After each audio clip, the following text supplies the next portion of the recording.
Paging Dr. Gary C. Please proceed to the geriatrics department. Emergency. Paging Dr. C. Emergency. Emergency.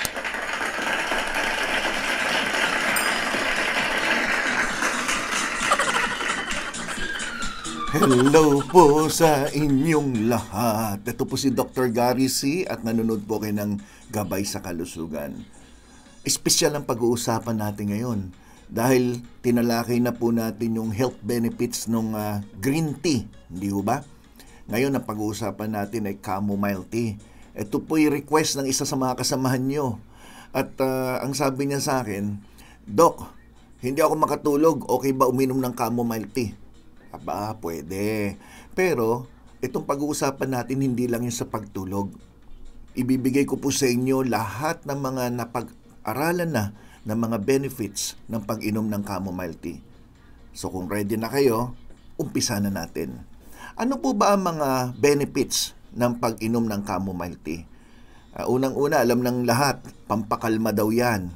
So gumaganda ang tulog, mas malalim daw ang tulog pag uminom ng chamomile tea. Pero marami pang iba.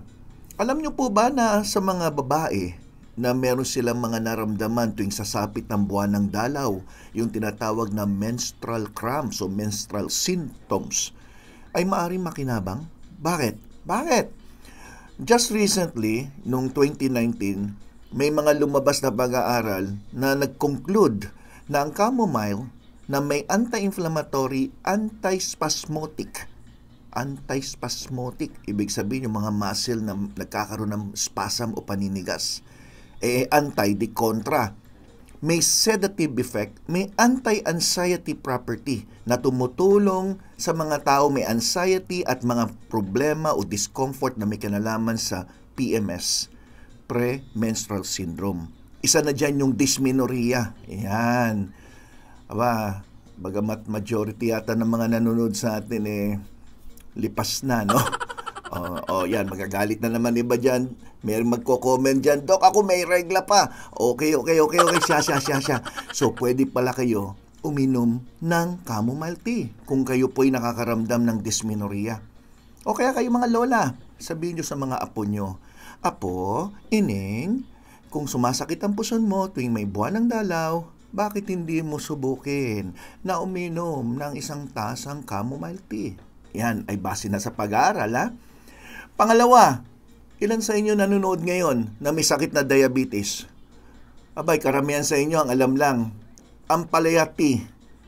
Di ba? Ampalaya tea, di ba? Madalas natin marinig. O kaya banaba tea. Okay. Pero alam niyo ba na ang chamomile tea ay pwede din sa mga mataas ang blood sugar, sa mga may diabetes na, o yung mga taon hindi pa diabetic, pero pre-diabetic, yung tipong mataas ang blood sugar. Nalaman sa isang pag-aaral na ang chamomile tea ay nagpapababa ng blood sugar sa mga taong may diabetes. Research suggests that chamomile may even improve the glycemic o lipid profile. So pag sinabing lipid, pati yung mga cholesterol, triglyceride. At nakakatulong to mapigilan ng oxidative stress level ng isang tao may diabetes. Sa ganung paraan, nababawasan din ang tsansa na magkaroon kayo ng mga complications dala ng diabetes. Abay, di maganda, di ho ba? So yung mga diabetic dyan, wag na kayong minom siguro ng mga inumin na mga matatamis. O kaya, mahilig pa mag-take ng kape dyan. Chamomile, isang alternative na po na pwede nyong itry kung kayo po ay mataas ang blood sugar. At hindi lang yan. I'm sure maraming nakikinig ngayon na may osteoporosis o kaya osteopenia.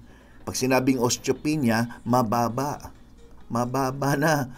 Marupok na. Bumababa na yung mga calcium niya. Okay? So, ito po, nalaman na mga bone cells ninyo na nagiging marupok na dahil bumababa na ang bilang. Sa isang pag-aaral just recently, 2022, published study na po ito, na ang chamomile ay maaaring makatulong prevent osteoporosis in rat. Siyempre, pag-aaral, ginawa mo na yan sa rat, no? Mamaya sabihin, Dok, tao kami. Oo nga, pero karamihan, di ba, ginagawa sa guinea pig o di ba, mga rats. due to steroid treatment. So, ininduce yung rat, binigyan ng steroid treatment, tapos nagkaroon ng osteoporosis. Nalaman, pag ito'y binigyan ng chamomile, mas lesser ang chance na magkaroon ng osteoporosis. The antioxidant effect of the flavonoids na isa sa sangkap ng chamomile ay tumutulong makaiwas sa osteoporosis by reducing oxidative stress. Oxidative stress ay isang chemical process sa katawan natin kung saan ito ay nagbibigay ng early degeneration, paghina, pagtanda. Kumbaga, halintulad natin yan sa kalawang o kaya halintulad natin sa mansanas na nangingitim because of oxidation process na tinatawag. Ano pa? Number 4, pwedeng pangkontra sa inflammation ang chamomile. Inflammation. Ano ba ibig sabihin inflammation? It's a sign na merong invader na pumasok sa inyo at namamaga, nagkaroon ka ng pamumula. Mga halimbawa na lang dyan, pag sirang ngipin nyo, namamanga yung gilagid nyo, inflammation tawag dyan. Masakit na mga kasukasuan nyo, inflammation tawag dyan. Pigsa, inflammation din. Ang chamomile contains a compound na nababawasan ng inflammation. So, anti-inflammatory ang tawag. Long-term inflammation is linked to various health problems. Tandaan nyo po yan.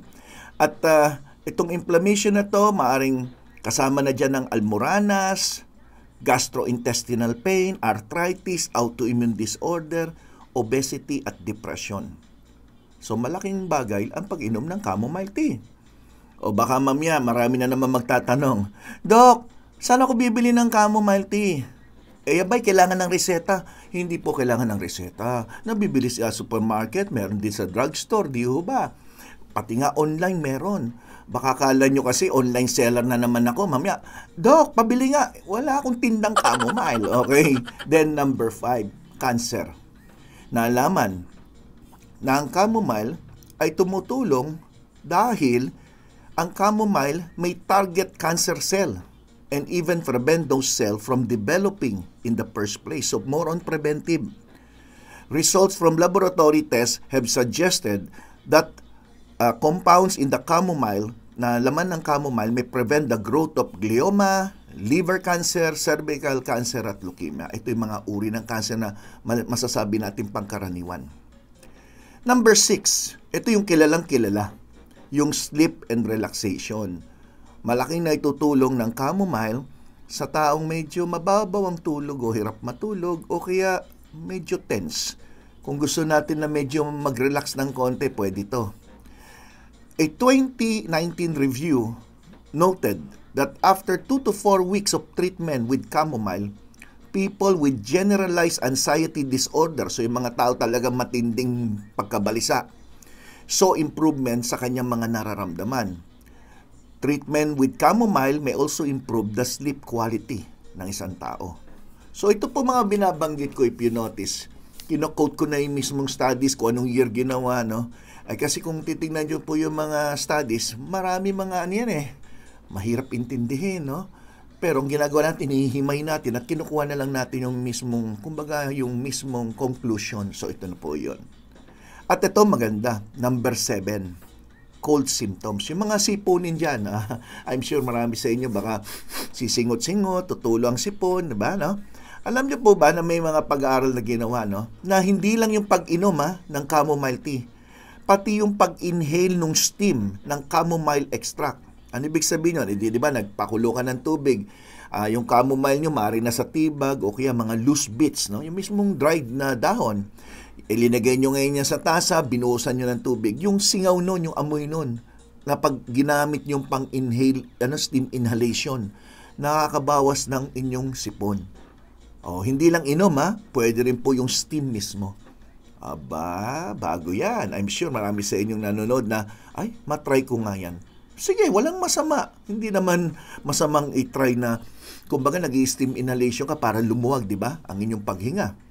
Ganon din gawin nyo. Instead na plain water, i-try nyo po na chamomile ang gamitin nyo.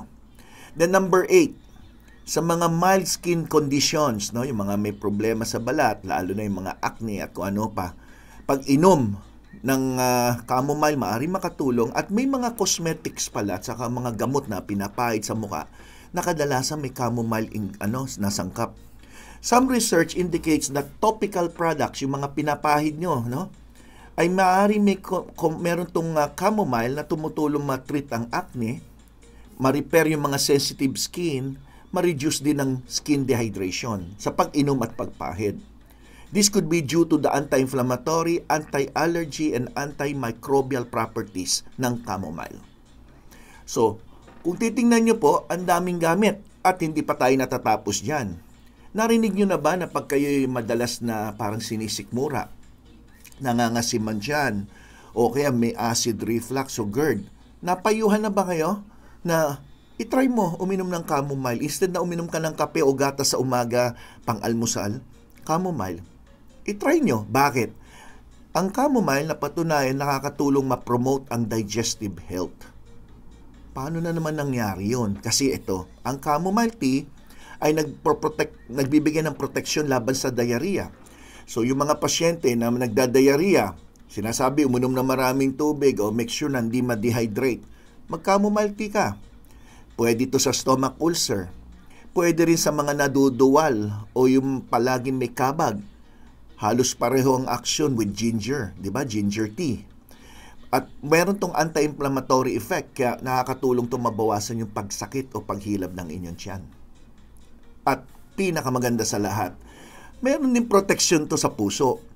So, pag tinanong ako, Dok, okay ba ang chamomile sa mga may high blood? O kaya, sabi ng doktor, may bara daw ako sa puso, meron daw ako ischemia.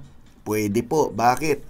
Ang chamomile tea ay mayaman sa flavones. Ito ay isang uri ng antioxidant na napatunayan na maganda to para magpababa o magkontrol ang blood pressure, maayos ang inyong cholesterol level, at itong dalawan to, yung alta presyon sa mataas ang cholesterol, pareho yan na masasabi nating mga markers na meron kang risk of having heart diseases.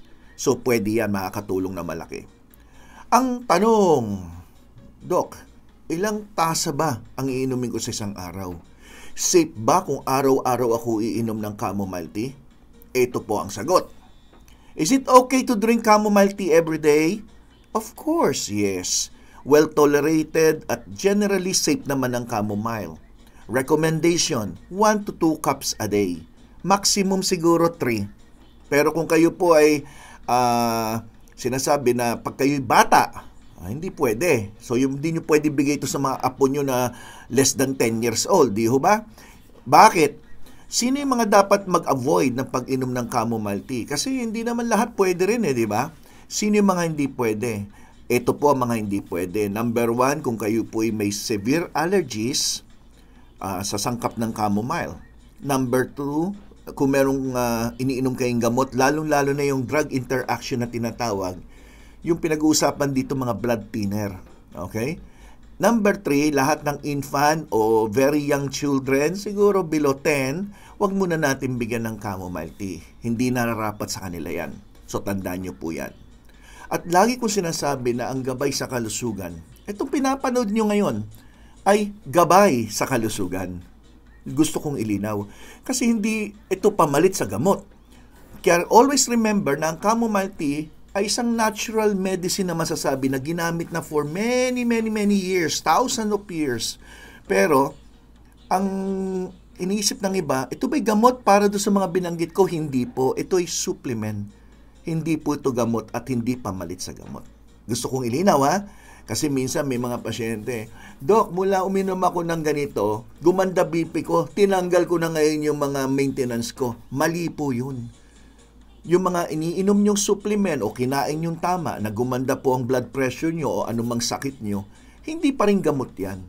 So, please consult your doctor. Siyang bahala magsabi, aba, ang ganda ng control ng BP mo. Sige, bawasan muna natin yung gamot nyo, obserbahan natin. Anong malay mo? Baka nga pwedeng tanggalin. Pero, with the, with the monitoring of your doctor. Okay? Malinaw po yan, Okay? So, maraming salamat sa mga nanood at sa mga hindi pa nakasubscribe. Gabay sa kalusugan, Dr. Gary C. Subscribe, click nyo yung notification bell.